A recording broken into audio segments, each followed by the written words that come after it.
There is a metal that is up 99% in the last 12 months. It is not Bitcoin. It is not an AI stock. It is not some obscure commodity you've never heard of. It's silver.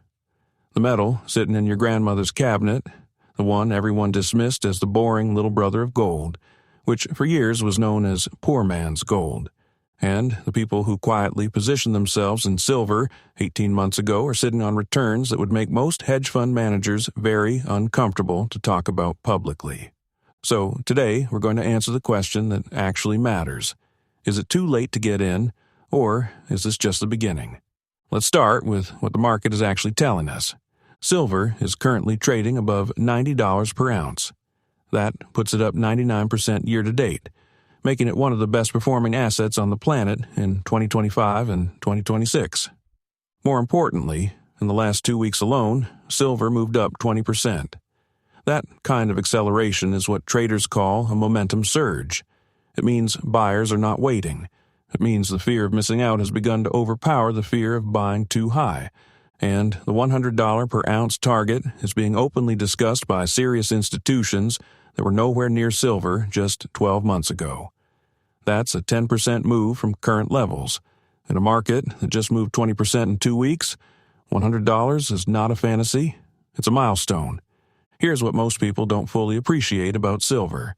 It plays two completely different roles in the global economy simultaneously, and that double role is what makes this moment unusual. On one hand, silver is a monetary metal. Like gold, it's been used as a store of value for thousands of years. When inflation rises, when currencies weaken, when geopolitical tension escalates, silver benefits from the exact same forces that are driving gold higher right now. But, unlike gold, silver is also an industrial metal, and the industrial demand story in 2026 is extraordinary. Each solar panel contains between 10 and 20 grams of silver. Global solar installation is growing faster than at any point in history. Electric vehicles use silver in their electrical systems and charging infrastructure. The entire semiconductor and AI hardware industry relies on silver's unique conductivity properties. You have a monetary rally happening at the exact same time as a structural industrial demand surge.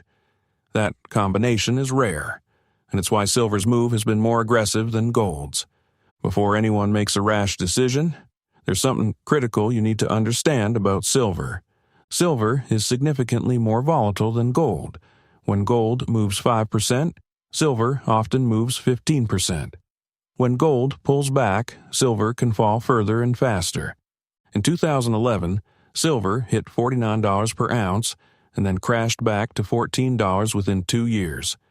That kind of drawdown destroys investors who aren't prepared for it. But here's the critical distinction.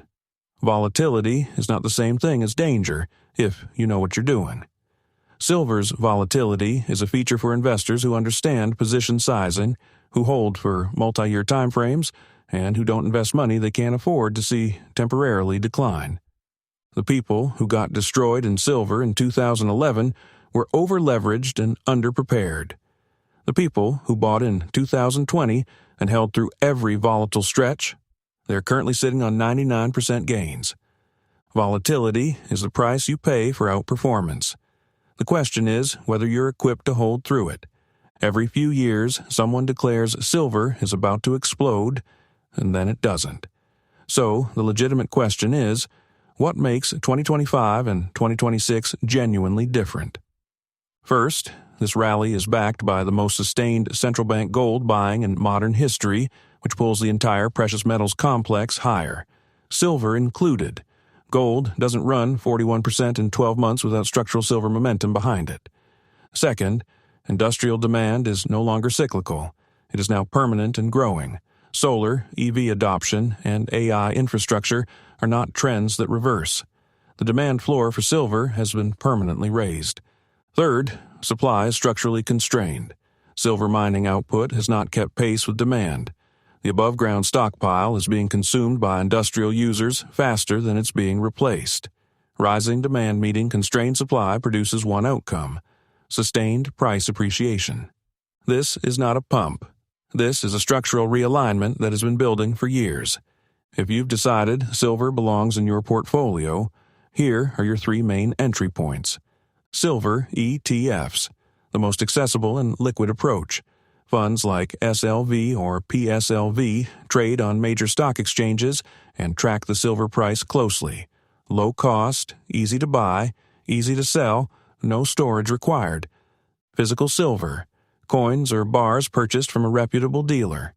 More work to store and insure, but you own the metal outright with zero counterparty risk. Popular options include American Silver Eagles and Canadian Maple Leafs.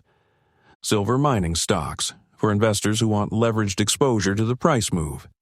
When silver rises 10%, a well-run silver miner can move 25 to 40%. ETFs, like SIL, give you diversified miner exposure without single-stock concentration risk. The right choice depends on your goals, your timeline, and your risk tolerance. But for most people watching this, doing nothing while the structural case gets stronger is not a strategy. It's a choice with a cost. Silver sat at $15 per ounce in 2020. It's above $90 today, and the industrial and monetary forces driving it are stronger now than they were at the start of this move. Whether $100 becomes the ceiling or just another milestone along the way, nobody can tell you with certainty. But the structural case for silver in a diversified portfolio has rarely been clearer.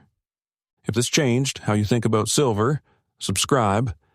Next week, we're breaking down the full commodities supercycle and showing you exactly which metals still have the most runway left ahead of them.